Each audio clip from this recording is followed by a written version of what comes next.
calabrese, do the mambo like a crazy rhythm.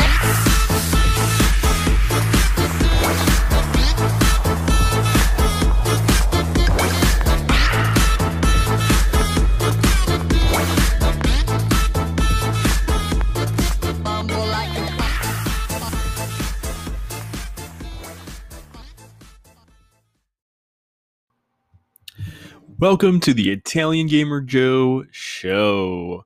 I bet those of you that have been listening to my podcast for a while are probably thinking, oh my God, Joe just released a new episode. How long has it been? And I know, I'm really sorry for how long it's taken me to release a new episode of the Italian Gamer Joe show. And I just want to apologize for how long it's taken me. I have started something new. I'm Twitch streaming now. So feel free to give my Twitch stream a follow, ItalianGamerJoe, all one word, at twitch.com. Look up ItalianGamerJoe on Twitch. I play a variety of games, including adventure games like the Nancy Drew games, Grim Fandango, Monkey Island, even like some classics like Spy Fox, like from Youngest Entertainment. I do variety like Legend of Zelda. I do like, more online stuff like Sea of Thieves. I do Mario Kart. I do so many games. If you like to watch games, go to Twitch and check out the Italian Gamer Joe, just Italian Gamer Joe, all one word on Twitch. But yeah, welcome to my new kind of like special show episode. I've been thinking a lot about how I want to format my Italian Gamer Joe show. And I think the best way that I'm going to do this is by making my podcast a companion to my Twitch streams. And one way that I'm going to do that is by reviewing the games that I play on Twitch. And the game that I have that I'm going to be reviewing for you all today is Nancy Drew Ghost Dogs of Moon Lake. That is a game that I played recently on Twitch, and I wrote out this whole like essay about my thoughts on the game, and I'm just so excited to be able to create a podcast review about the game. Because I know that I have a lot of viewers that love Nancy Drew, and a lot of them love my Nancy Drew content, so I would love to be able to create a podcast episode as well that my viewers from Twitch can listen to and engage with, and kind of hear my personal thoughts about that game, about these games outside of the Twitch stream. Because when I'm streaming on Twitch, I'm playing a game. I don't really go on rants very frequently, so to be able to have a separate podcast where viewers and subscribers and followers can listen to my podcast content in a separate environment, I think will give people the opportunity to really, really hear my thoughts on the game. So without further ado, let's start. Nancy Drew Ghost Dogs of Moon Lake is a game that came out several, I want to say maybe 10, 15 years ago, and it's for PC. And Nancy Drew games in general are point-and-click mystery adventure games. And Nancy Drew is a world-famous detective. There are books that were written by Carolyn Keene, which is a pen name. And they've seen many different authors over the years, but there's several Nancy Drew games, and Nancy Drew Ghost Dogs of Moon Lake is one of 33 Nancy Drew games. In this specific mystery, the game takes place in Moon Lake, Pennsylvania. Nancy gets invited to visit Sally McDonald, and she's a friend of a friend who is struggling with a mysterious issue on her property. And I bet you're all wondering, what's the issue? On my Twitch stream, I joked around that it was ghost chihuahuas, like really just tiny little puppies that are just running around causing trouble. But they're actually like big ghost dogs, like scary ghost dogs. And at night, the dogs howl and they can be heard. And Sally, when she's staying there at night by herself, she recounts bangs on the door, the windows. She's scared for her life. She is struggling. She got so scared that she left the property while Nancy was on her way to visit her. Nancy eventually finds herself at the property, and as soon as she arrives, a big tree falls and it blocks her way out. So Nancy is basically stuck at the property. She goes inside. She gets a call from Sally, And Sally's like, Nancy, you need to get out of there. You need to leave. The house is dangerous. There's dogs. They're going to eat you. Just get out of there. Get out of there as soon as you can. And Nancy's stuck. She can't go anywhere. And Nancy, on the very first night at Moon Lake, she encounters the ghost dogs. So basically, it's up to Nancy to explore the property as well as the rest of Moon Lake and try to figure out if these ghost dogs are actually ghosts or if there's something more behind the hauntings. And that's basically the basic premise of Nancy Drew Ghost Dogs of Moon Lake. That is the basic premise of the storyline. As for my opinion on the story, I think that the setup for the story is really exciting. It's scary. It's mysterious. The ghost dogs aren't just spooky. Like they're not just like a legend. They are real and tangible, and Nancy experiences them in the scariest way possible by actually literally being there on the scene and at night. And these are dangerous. Like these dogs could probably maul her to death. Nancy encounters these dogs and she finds herself questioning, like, are these dogs actually real? I mean, are these like, how is this possible? One of the things I love about this Nancy Drew game as well is that the Moon Lake environment itself is beautiful, and it's a first for Nancy Drew games. None of the previous Nancy Drew games in the series took the time to go to like it's an actual lake like this, and it gives me Wisconsin vibes. It gives me like the great outdoors vibes, and I really, really like that. And one of the other things I like about this game is that it's secluded. It's a very secluded lake. There's no like towns or inns or like a restaurant or anything. It's all very, very secluded. Like I said before, it reminds me of like Wisconsin. Because I live in Chicago, my family, we go up to Wisconsin and we go stay at like these secluded like lake houses and stuff like that. So and it reminds me of like how remote that is. Like no grocery store, no gas station, no pub. Red Knot's one of the characters in the game even explains that at the very beginning. He explains that there's really no like civilization in the area, at least not for a while. At night, you can see the stars and all how beautiful they are. There's tons of wildlife. The forests themselves are very easy to get lost in if you're not careful. The only way to get around the Moon Lake is by boating. You have to boat around. The remoteness of the game just adds this layer of feeling like you're truly alone at Moon Lake with other eccentric suspects, and that also kind of reside near the property. And I just love that. I love that. So overall, when it comes to the storyline of the game, I'm going to rate it. I have a new rating system. I'm rating the game a main course. It is a primi piatti. It is a secondo piatti. It's a main course in Italian language. It is the main course. So and by main course, I mean that in a great way. It's a very positive thing. I like that they did a great job with that storyline, and I have to applaud Her Interactive for coming up with such a unique experience that really captures the feeling of seclusion and remoteness for a Nancy Drew game. And it sets the plot up perfectly. Tune in to the next subject, which will be the suspects.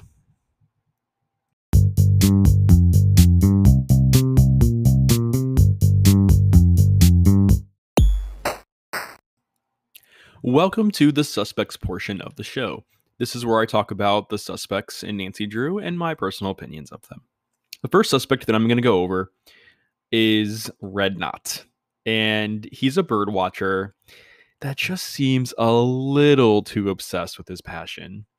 We also have M from M's Emporium, and she's this very amicable shop owner who makes extra cash pawning stuff that she finds on Moon Lake for profit. We also have Jeff Akers, and he's kind of like this nonchalant park ranger who seems to be quite a stickler for the rules. Let's go ahead and start with Red Knot. Red Knot is very eccentric. His obsession with birds makes him such an interesting suspect because one of my first inclinations was that either one, he's got a great cover up, or two, he's so obsessed that he's willing to resort to scaring Sally McDonald off her property to get some peace and quiet. Since this is a spoiler review, I do have one suggestion they could have done with Red Knot's character. I think they should have given Sally more of a loud personality, like maybe put some dance mats or like a stereo outside the Malone house. maybe put a flat screen TV in the house. That way, Red could complain that Sally was just a little too loud and that her noise would scare away valuable birds, thus adding some tension between those characters.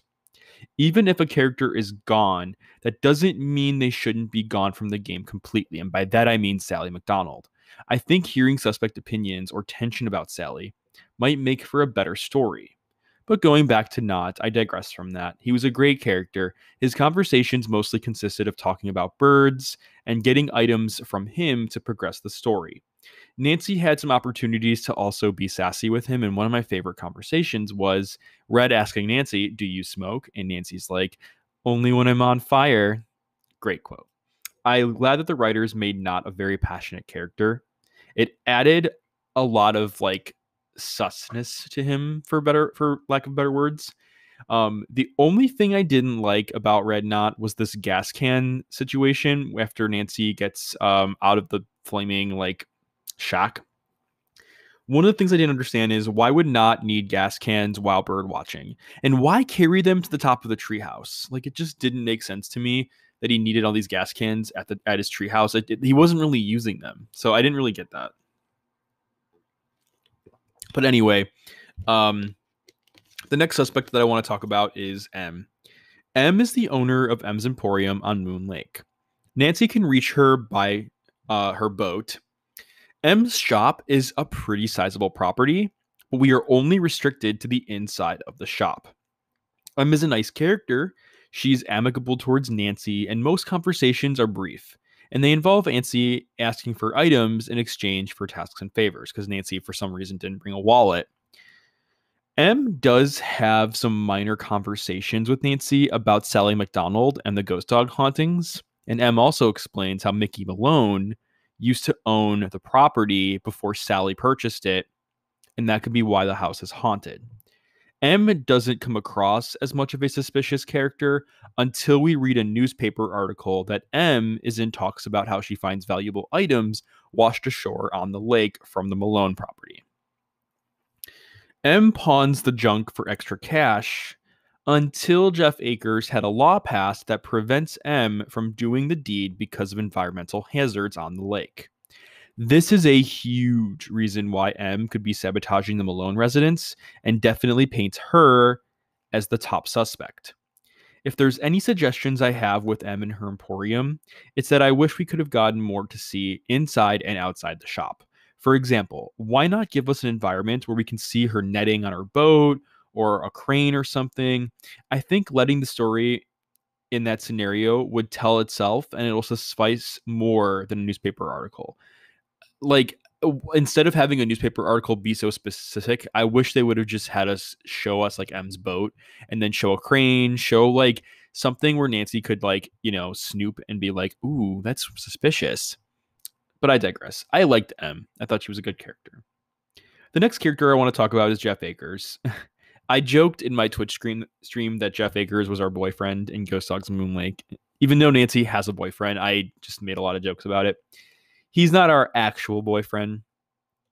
The funny thing is like I said before, our real boyfriend in the game is Ned Nickerson, who for some reason hasn't appeared in Nancy Drew games visibly in like 33 games. So I find that very weird that we still haven't seen Ned. But anyway, Jeff Akers, park ranger, he comes across as nonchalant and kind of rude with the first few conversations we have with him. And who knows? Maybe it's because we asked him a lot of questions and we kept bombarding him with questions. I don't know. But eventually we find out that Akers wants to transfer to another park because he's very motivated. He sees a lot of potential for Moon Lake, but due to budget constraints from the board, they can't do anything about supporting Akers' desires.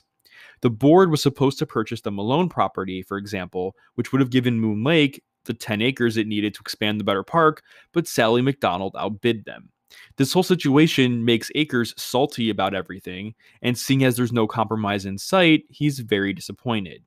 This paints him in a very suspicious light. I like how they incorporated a story between him and Sally. It's like tension, and he may not know Sally, but he already hates her because she's in the way of his dreams of transforming Moon Lake. That gives him enough of a reason to commit the hauntings. There's also a backstory as far as Akers and his family members being related to Mickey Malone's guards. He denies it, Jeff Akers, but I think it's actually true. I'm not 100% sure though. Overall, Akers is a great suspicious character, and it's great seeing his character transform from being the cool, nonchalant person to a full-blown, passionate park ranger bent on wanting to improve the place he works. It's endearing, but it's also very suspicious. Overall, I thought the suspects in Ghost Dogs and Moon Lake are a small cast, but they're just good enough that they each do a great job at being suspicious of committing the crimes on the lake. I'm impressed with the stories that Her Interactive wove to make it possible. And I know in the past that I'd hear from Her Interactive podcast and articles that the early game engine, like, it took a lot of resources to add lots of characters in Nancy Drew games. So it's cool to see that the characters they were able to create were very memorable and very just fun to talk to. I have to give Her Interactive their suspect also a main course grade on this. So continue forward and I'll talk about the puzzles and the gameplay.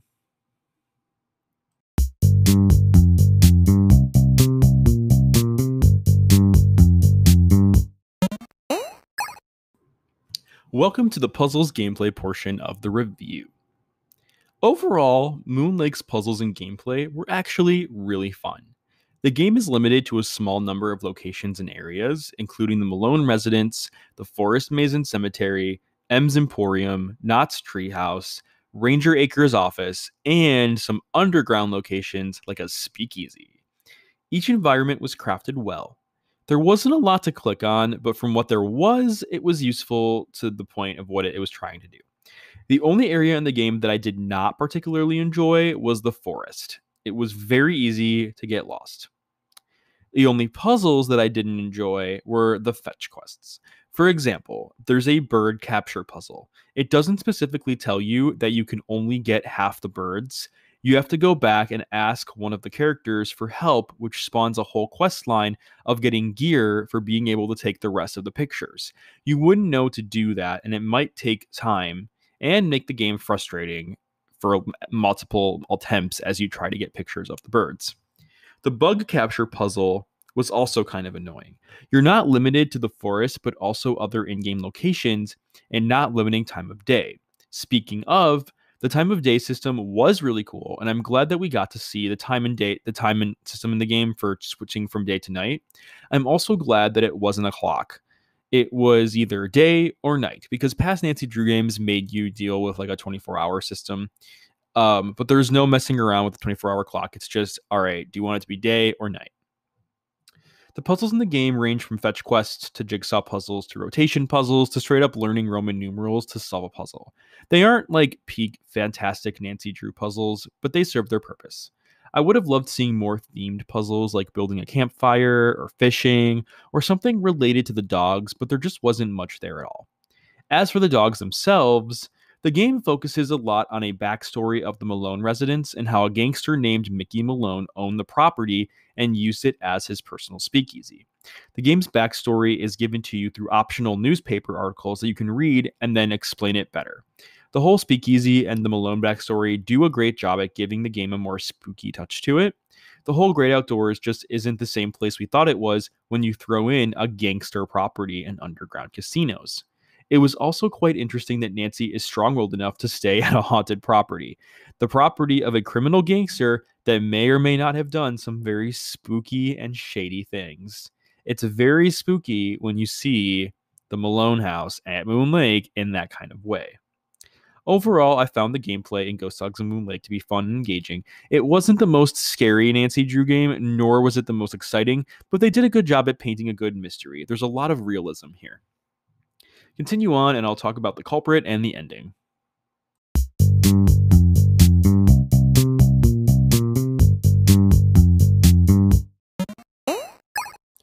Welcome to the culprit ending section of the podcast.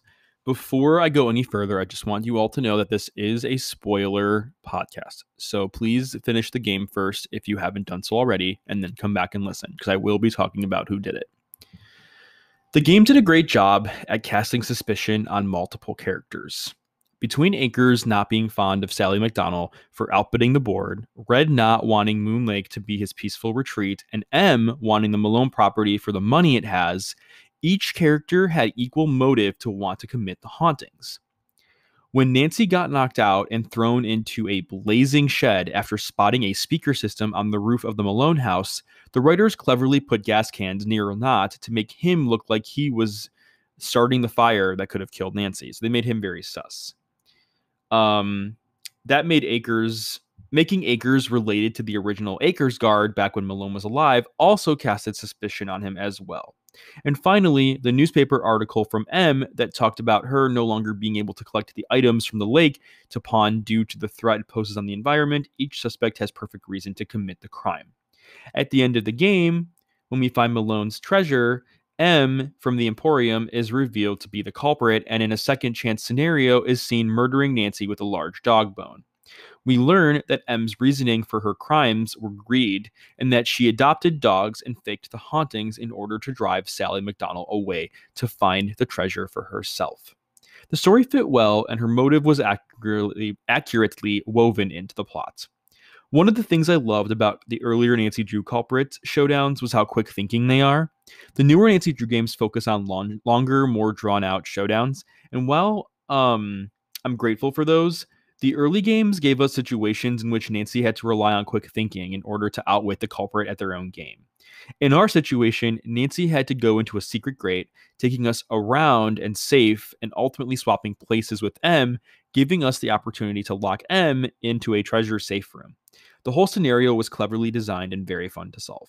Compared to previous Nancy Drew titles, I enjoyed this ending and showdown. The only critique I have is if they would have given M more of a, this is why I did it. This is why I did it for these reasons. Instead of Nancy just kind of narrating it through the letters that happened at the end of the game, Nancy kind of like reads letters that she writes to a specific character, and then she kind of like just says like, hi, it's me, Nancy. M did it because of this. I would have loved to see M kind of explain it to us. But overall, though, it was a great ending, and I love the plot twist and everything. So overall, it was a nice ending. Continue on, and I'll talk about the suggestions for improvement.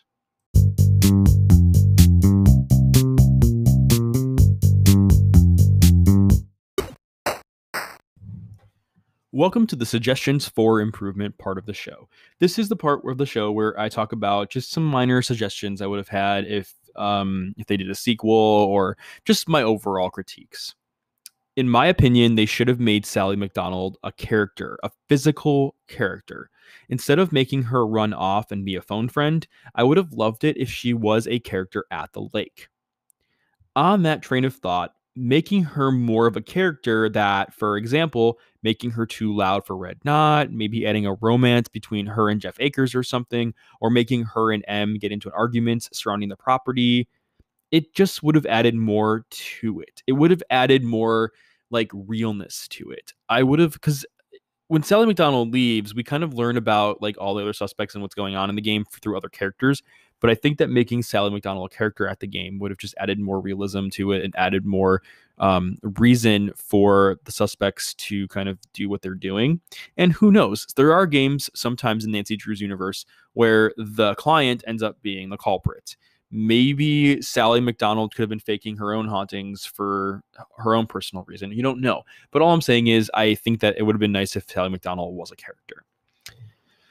M's Emporium would have been better if we could have seen more of her suspicions than just reading a newspaper article about it. And I mentioned this earlier, like just having more places to explore at the Emporium. I would have loved like a boat or something, just something more than what we got from the shop. The bird and bug catching puzzles were a lot. I would have loved it if they did something a little less obvious, because they were very much chores, and I just hated backtracking all the time between the house and the forest and the house and the forest and changing time of day. It was just a lot. I would also have loved to see some local food or Moon Lake snacks. There was no food in this Nancy Drew game, and a lot of Nancy Drew games love to show food, or love to show like more like opportunities for Nancy to eat. Her interactor does a great job at showing delicious food. Another critique I had is if you go straight for the secret passageway area of the game near to get to the end sequence, you might not get the chance to see all the character conversations. in my opinion, force Nancy to go through all character revelations before the end sequence. That way you don't miss out on any potential dialogue that could help understand things better, or closure, I guess. So definitely force Nancy to go through more dialogue before getting to that end sequence. The dog poem puzzle in one of the earlier parts of the game, in my opinion at least, was very convoluted, and I've heard people say that they've kind of like trial and errored it in order to solve it. To me, it was just very convoluted. And then finally, the Roman numerals puzzle was a little intense, and I don't think it was necessary. I wish they would have just kind of like did something else than the Roman numerals puzzle. But overall, anyway, though, that's pretty much all the suggestions I have. I'm going to combine my suggestions for improvement with my overall grade. I would rate this Nancy Drew game an appetizer of a Nancy Drew game, a primi piatti. I think the game did a great job at giving us a fun case with a good backstory on the Malone property, and I think all the suspects were all fantastic characters. I think the puzzles and locations were fun to explore. I just couldn't help but find myself tasting for more of this case. More puzzles, more locations, more suspects, more. And maybe I'm just greedy, but I really wanted just a little bit more, something more to just make it feel better. I think maybe, like I said, for my suggestions for improvement, I think there's more they could have done, or maybe not more, but maybe just different. They could have done some things, tweaked some things to make it a little different, to make it more exciting and more fun of a Nancy Drew game. Overall, though, I give it an appetizer, a primi piatti of a grade. I think that maybe even have more dog spooks. I would have loved that. The first dog spook at the beginning of the game was awesome, and I wish maybe they could have incorporated more of that in their game, but I digress. Overall, good Nancy Drew game. I liked it. I just was tasting for more throughout the experience.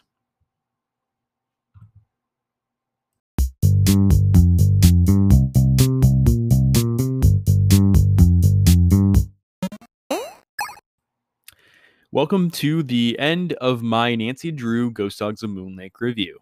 That pretty much summarizes everything of the Nancy Drew Ghost Dogs of Moon Lake review. And overall, I did like that Nancy Drew game. I thought it was a lot of fun, and I played the game twice. I played it once as a kid growing up, and I played it again on Twitch as an adult. If you would like to go back and watch any of my Nancy Drew content, you are welcome to watch it on Twitch itself. My Twitch videos save for 60 days as of recording. I believe it'll be at least another month before it gets taken down. I also have all my walkthroughs up on YouTube. So if you want to check out YouTube, check out my walkthroughs on YouTube as well. All my previous Nancy Drew walkthroughs are on YouTube, so you're welcome to check out my playlists and watch my previous Nancy Drew walkthroughs on YouTube. But also consider giving me a follow on Twitch, and you can watch my Nancy Drew games live. As for other stuff for podcast content, thank you again for taking the time out of your day to listen to the Italian Gamer Joe review Nancy Drew Ghost Dogs of Moon Lake. Once again, I would love being able to have these rants on screen on my Twitch streams, but sometimes I just don't have the time to be able to have a full-blown rant of these games. And having a podcast definitely gives me the opportunity to talk more about these topics in a place that I can just voice these things as opposed to doing it on stream.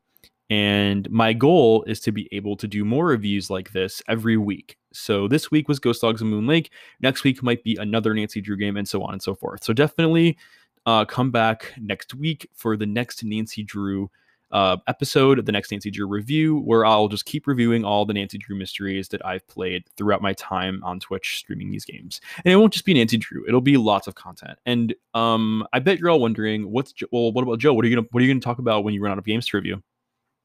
And that is a great question. In my past, I've done news week episodes.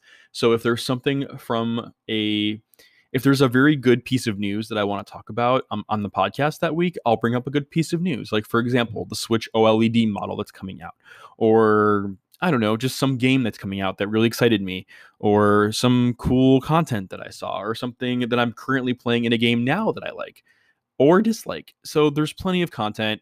We got plenty to talk about. No worries at all. If you do have any feedback, critiques, or comments about what I recorded today on my Nancy Drew podcast, you are welcome to go to anchor.fm and record me a critique or feedback. If you also follow ItalianGamerJoe, all one word, on Facebook, Instagram, YouTube, or Twitch, you can send me messages. You can also join our Italian Gamer Joe Discord community. Go to Twitch and you can find my Discord link. You can join the community and talk to me about your thoughts surrounding the podcast episode, games, and more. So feel free to reach out to me via all my social media channels. It's at Italian Gamer Joe. But yeah, so I just want to thank you again, everybody again, for listening to my podcast and for taking the time out of your day to fill yourself, your ear holes with Italian Gamer Joe. I really appreciate the opportunity to be able to release more content like this, and I'm really excited to continue having new outlets and new ways to engage with my community, be it through my Twitch streams, be it through my podcast. And I'm just so excited to continue having more exciting ways to engage with the community. So thank you so much again for making this the beautiful community that it is. I'm so excited to continue having this kind of content.